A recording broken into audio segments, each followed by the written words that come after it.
Allô, j'espère que vous allez bien. J'ai envie de vous parler d'un sujet qui me tient particulièrement à cœur, donc le bien-être et la santé. Pour moi, c'est un sujet qui a toujours été très important, mais qui est devenu encore plus important le jour, je dirais, où j'ai moi-même eu des problèmes de santé. Je trouve que c'est important aussi d'inculquer des bonnes habitudes à nos enfants pour pas qu'ils aient à struggler avec des problèmes alimentaires ou avec peu importe quelle pensée plus tard. Pour moi, c'est vraiment de miser sur l'aspect de la famille. Je veux pas non plus qu'on se rende la vie compliquée. Je veux pas qu'on s'empêche de vivre. Tu sais, c'est important d'avoir un petit peu de tout dans l'équilibre, mais d'avoir vraiment une bonne base. Avoir des bonnes habitudes de vie, ce n'est pas avoir un corps parfait. Avoir des bonnes habitudes de vie, ce n'est pas non plus être parfait à 100%.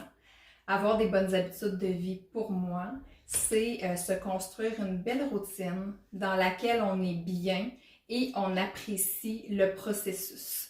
Donc, c'est un petit pas à la fois, un petit changement à la fois qu'on va arriver à avoir des objectifs vraiment durables sur le long terme. Les régimes stricts, les résolutions qu'on oublie avant le 30 janvier, ça c'est des choses qui ne sont pas nécessaires dans nos vies. Ce qu'il faut, c'est vraiment se construire une routine établie avec laquelle on se sent bien et que, premièrement, les objectifs nous sortent de notre zone de confort pour qu'il y ait une amélioration. Mais il ne faut pas non plus que l'objectif te fasse peur et que tu abandonnes. Donc, c'est de se mettre des objectifs réalisables. Pour avoir des objectifs réalisables, il faut les décortiquer. Donc, au lieu de vous faire un plan de match at large, faites-vous un plan de match comme l'objectif à atteindre et ensuite, vous le compartimentez en plusieurs petites étapes. Comme ça, vous allez avoir plusieurs petites victoires plutôt que de gagner la grande bataille d'un seul coup. Parce que c'est souvent dans ce processus-là qu'on se décourage parce qu'on n'a pas les résultats voulus. On veut que ça aille vite. On vit dans un monde vite, on veut que ça aille vite. Donc, ça devrait être quoi nos premières motivations pour se remettre en forme, pour continuer à avoir un mode de vie actif, de bien manger. Les motivations, ça devrait être des motivations qui nous amènent à avoir du plaisir dans la vie. Fait que oui, se sentir bien dans son corps, mais l'objectif ne devrait pas être perdre du poids.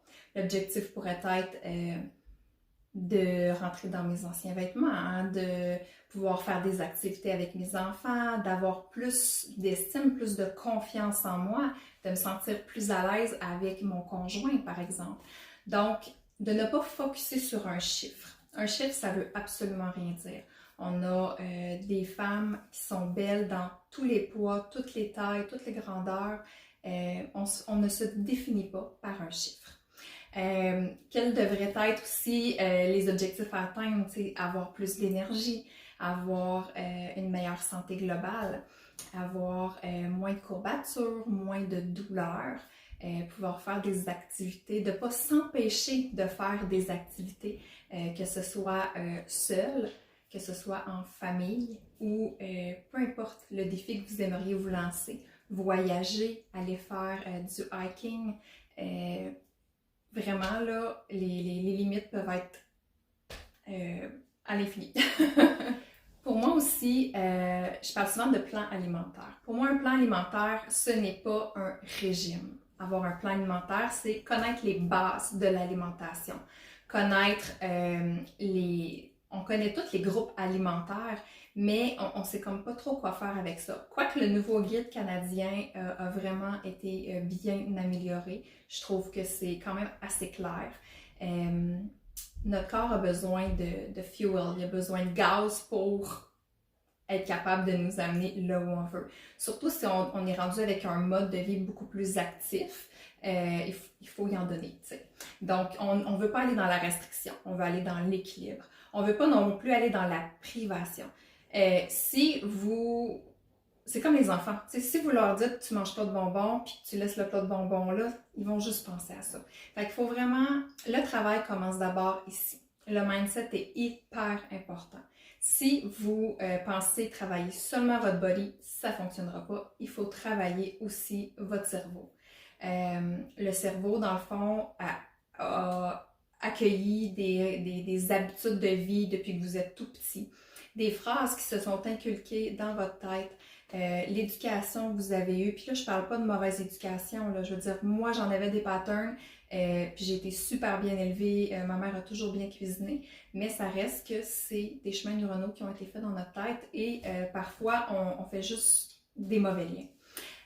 Notre cerveau, lui, il fait pas la différence entre le bien et le mal, donc c'est à nous de le diriger pour aller vers ce qu'on veut, parce que lui, sa seule et unique fonction, c'est de te protéger. L'autre chose que je voulais vous parler aussi, c'est normal d'avoir des up and down dans un processus. Que tu veuilles atteindre des objectifs santé, que tu veuilles te lancer en business, que tu veuilles avoir une promotion au travail, que tu veuilles, peu importe, c'est normal d'avoir des up and down. Donc, l'entourage devient hyper important. Puis, c'est d'où l'importance d'en parler à sa famille, à son entourage. D'expliquer ou pas son pourquoi, mais de se faire respecter là-dedans. Pour moi, c'est là que l'importance d'avoir une communauté autour de nous devient important. Puis, c'est avec mon groupe de participantes qu'on a beaucoup de plaisir à se motiver, à se donner des trucs. Ça rend la vie tellement plus légère, puis ça nous aide à passer à travers les mauvaises journées, parce que je vous mentirai pas, ça m'arrive de ne pas être motivée. La motivation, c'est là au début, mais ce qui crée l'habitude, c'est la discipline. C'est la discipline de contrôler les excuses dans notre tête, la discipline de continuer d'avancer. Super important. Donc le but à atteindre n'est pas d'avoir une shape de plage. C'est super cute, c'est super beau, ça peut être votre objectif, puis il n'y a aucun mal à ça. Si le but à atteindre devrait être avoir un mode de vie sain, booster son système immunitaire, en apprendre plus sur les ingrédients qu'on met à l'intérieur de notre corps, aux ingrédients qu'on met à l'intérieur du corps de nos enfants, et c'est ça, booster notre système immunitaire pour passer à travers tous les virus, les maladies qu'on a autour de nous, qu'on a toujours eu puis qui va toujours en avoir. Malheureusement, tout ce qui est utilisé pour la culture dans nos sols appauvrit les aliments. Donc, un pied de brocoli il y a 40 ans, puis un pied de brocoli aujourd'hui, on s'entend que c'est pas la même qualité de nourriture. Et c'est pour ça qu'on va aller chercher des petits suppléments à gauche, à droite, des super aliments pour combler notre alimentation qui semble être saine, mais ça donne un petit boost. Le corps va produire certaines choses par lui-même, puis on va aller en chercher dans certains aliments, mais parfois, pour ne pas être en carence ou juste pour le booster, on peut aller vers des suppléments naturels, évidemment. L'autre chose que je trouve qui est super important aussi, c'est de s'outiller et de défaire la complexité de tout ce qui est trouble alimentaire. Oui, ça existe du binge eating. Et même moi, que j'ai jamais eu de troubles alimentaires, parfois j'avais l'expression de dire « Ah, on va manger nos émotions ». Puis c'est un jour, ma fille était quand même assez jeune et mais en fait, je le répète pas tant que ça à la maison, mais tu sais, des fois, je le faisais en farce avec mon conjoint ou tu sais, peu importe. Rarement devant mes enfants, par exemple. Puis c'est là que la portée des mots vient jouer. À un moment donné, ma fille est revenue de l'école, puis elle était un petit peu, je me rappelle plus c'était quoi la situation, mais elle se sentait comme plus ou moins bien. Puis elle me dit, oh maman, je pense que je vais manger mes émotions. Là, je la regarde, je dis, tu vas quoi? Elle dit, oui, la maman de, quand elle est contrariée ou elle est fâchée, elle dit qu'elle mange ses émotions, puis elle se prend une palette de chocolat.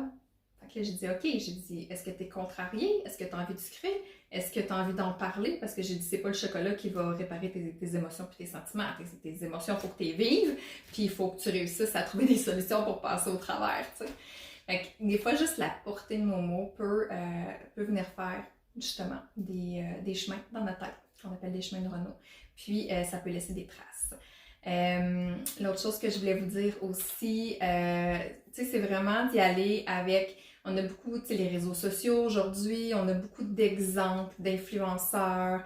C'est surtout les petites filles qui sont affectées, mais il ne faut pas minimiser parce qu'il y a beaucoup de garçons aussi de plus en plus qui vont s'ouvrir pour dire qu'ils ont des problèmes avec l'image corporelle. Puis je trouve ça vraiment bien qu'on en parle de plus en plus. Donc, en conclusion, ce que je vais vous dire, c'est que le gros du travail ne se fait pas dans le gym ou à la maison ou avec des poids. Le gros du travail se fait en étant honnête envers soi-même, en étant capable de faire des introspections, en étant capable d'écrire ce qu'on pense, en acceptant les choses telles qu'elles sont. Si on veut que les choses changent, alors c'est à nous de faire des actions pour les changer. Si tu veux que quelque chose change, change quelque chose. C'est une expression que j'aime beaucoup. L'autre chose, c'est ça, c'est que la pensée est plus forte que tout. Donc, c'est sûr que si vous vous couchez le soir en vous disant « Ah non, demain, il faut que je m'entraîne. Ah, ça ne me tente pas de me lever à 5h30 ou ça ne me tente pas de me lever à 7h pour m'entraîner. » Ou qu'après le travail, vous faites juste penser à « Oh, ça ne me tente pas. » Mais quand vous allez arriver, guess what? C'est sûr que ça ne te tentera pas. Donc, pensez différemment. Pensez, le subconscient est vraiment très, très fort. Pensez, bon, je suis fatiguée. C'est correct de le nommer. Je suis fatiguée. Quand je vais arriver à la maison, je vais m'entraîner, je vais bouger. Et ensuite, j'ai tellement hâte d'avoir mon boost d'énergie pour finir ma soirée. Ou j'ai tellement hâte d'être à la maison, de m'entraîner et après ça, être en pleine forme pour gérer mes enfants et avoir plus de patience.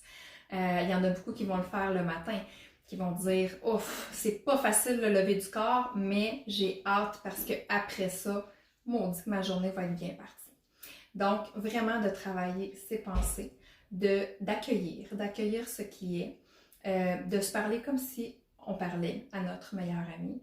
Super important. Donc, quand vous avez des phrases plus dures envers vous-même, quand vous avez des phrases devant le miroir et que vous regardez votre corps puis que vous parlez de vos cuisses ou de peu importe, qu'est-ce que vous diriez à votre meilleure amie si c'était elle qui était de l'autre côté du miroir?